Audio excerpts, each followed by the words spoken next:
여러분, 혹시 고대 시 한 편이 신약 성경 전체를 꿰뚫는 가장 중요한 열쇠 중 하나가 될 수 있다고 생각해 보셨나요? 오늘 우리가 살펴볼 시편 110편이 바로 그런 이야기입니다. 단순한 왕의 쥐기식 노래가 어떻게 시공을 초월해서 우주적인 구원자에 대한 예언으로 재탄생했는지 그 놀라운 여정을 지금부터 함께 파헤쳐 보겠습니다. 이 시는 아주 단신해 보이지만 사실은 거대한 신학적 미스터리를 담고 있는 한 문장으로 시작합니다. 여호와께서 내 주에게 말씀하시기를. 자, 잠깐만요. 여기서 여호와는 하나님인데 그럼 시를 쓴 다윗 왕이 내 주라고 부르는 이분은 도대체 누구죠? 바로 이 질문이 수천 년간 이어진 해석의 여정을 출발시켰습니다. 네, 바로 이 질문입니다. 과연 누가 누구에게 말하고 있는 걸까? 이 질문 하나가 시편 110편의 정체성을 완전히 바꿔놓게 되거든요. 단순한 시에서 예언으로 말이죠. 자, 그럼 첫 번째 단서를 찾아 떠나볼까요? 이 시가 처음 불렸던 그 순간으로 한번 돌아가 보시죠. 먼저 시간을 수천 년 전으로 한번 확 돌려보죠. 예루살렘 성전, 아주 화려한 대관식이 열리고 있습니다. 새로운 왕이 옥자에 오르는 바로 그 순간 이 시편 110편이 장엄하게 울려 퍼졌을 겁니다. 이건 그냥 왕이 되신 걸 축하합니다 하는 노래가 아니었어요. 왕의 통치가 바로 신의 뜻임을 선포하는 아주 강력한 정치적 선언이었죠. 이 구절은 그냥 환영 인사가 아닙니다. 이건 뭐랄까? 신의 목소리가 직접 들리는 것 같은 신탁이었던 거죠.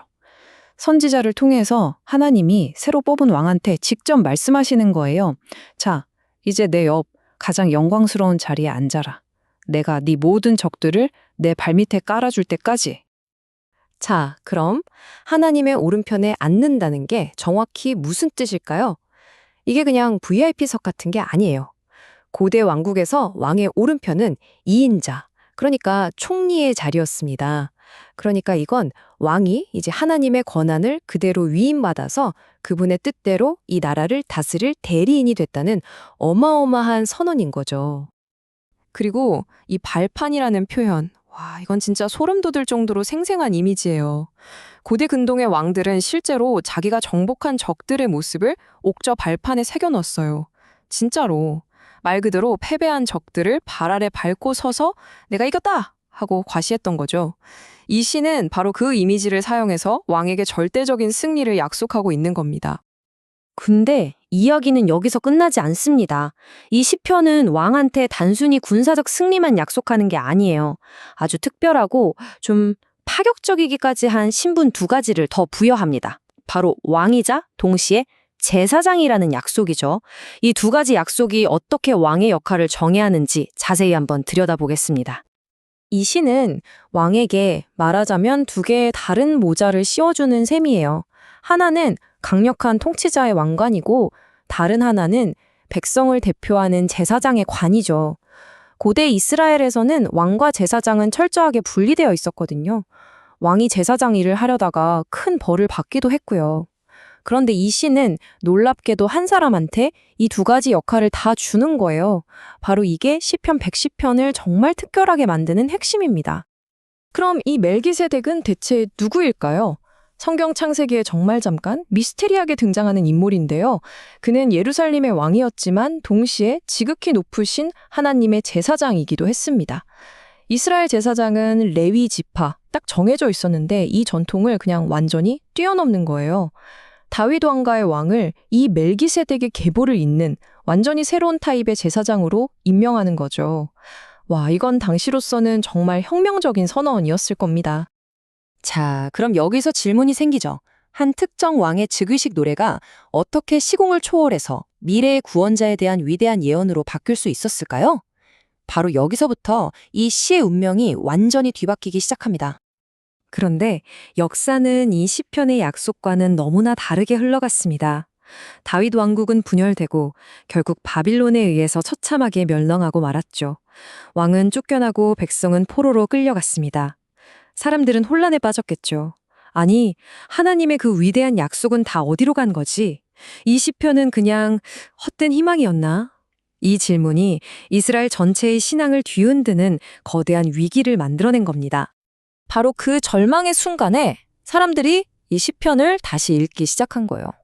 그리고 거기서 새로운 빛을 발견한 거죠. 어쩌면 이 시는 과거의 왕에 대한 노래가 아니라 미래에 대한 약속이 아닐까. 바로 이렇게 시편 110편은 현재의 실패를 넘어서서 언젠가 나타나 이 모든 약속을 완벽하게 이뤄줄 이상적인 왕, 바로 그 메시아를 향한 희망의 노래로 다시 태어난 겁니다. 이 시편의 여정은 정말 한편의 강물 같아요. 다윗 왕국의 작은 샘에서 시작된 이 노래가 포로기라는 고난의 시기를 거치면서 메시아를 향한 거대한 희망의 강으로 불어났죠. 그리고 마침내 신약 시대에 이르러서 예수라는 인물을 통해 그 의미의 바다로 흘러 들어가게 됩니다. 자, 이제 그 마지막 여정을 함께 따라가 보시죠. 자, 이제 이 이야기의 클라이맥스입니다. 수백 년 동안 품어왔던 이 희망의 예언이 어떻게 나사렛의 한 청년, 예수에게서 그 답을 찾게 되었는지, 신약 성경이 제시하는 그 놀라운 연결고리들을 지금부터 하나씩 살펴보겠습니다. 가장 놀라운 건 이 시편의 의미를 재해석하는데 가장 중요한 역할을 한 인물이 바로 예수님 자신이었다는 겁니다.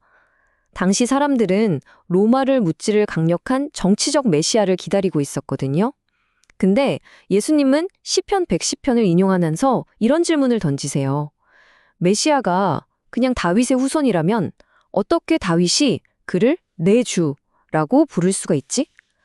이 질문 하나로 예수님은 메시아가 인간 왕의 차원을 훨씬 뛰어넘는 존재라는 걸 암시하신 거죠.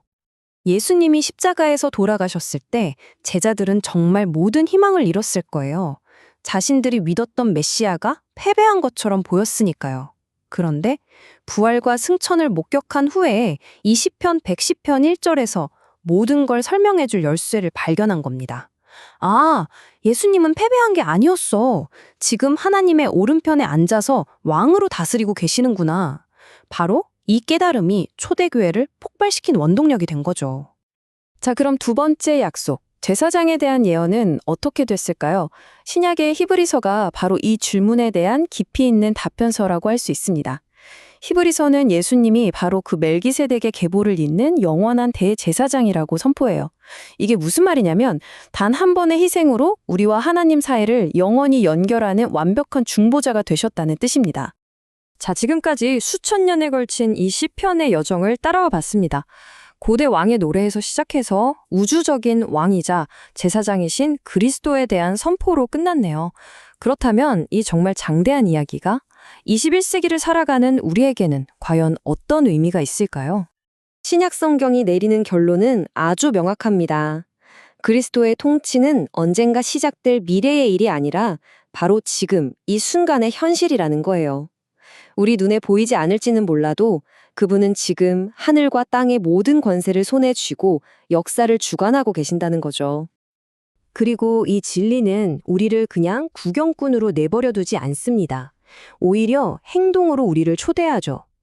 부활하신 예수님이 하늘과 땅의 모든 권세가 내게 주어졌다고 선포하신 바로 그 직후에 그러므로 너희는 가서 모든 민족을 제자로 삼으라는 명령을 주셨거든요. 그러니까 우리의 사명은 바로 그분의 왕되심을 세상에 알리는 겁니다. 우리가 이 사명을 감당할 때 그분의 통치가 실제라는 걸 온 세상에 증언하게 되는 셈이죠. 결국 수천 년 전 한 왕을 위해 쓰인 이 시는 오늘 우리에게 정말 도전적인 질문을 던지고 있습니다. 만약 온 우주의 절대적인 권위가 정말로 그리스도께 있다면 그 사실이 우리의 정치, 경제, 문화, 그리고 우리 각자의 삶의 방식을 어떻게 바꾸어야 할까요? 어쩌면 시편 110편은 그 답을 찾아가는 여정의 시작점일지도 모르겠습니다. 함께 해주셔서 감사합니다.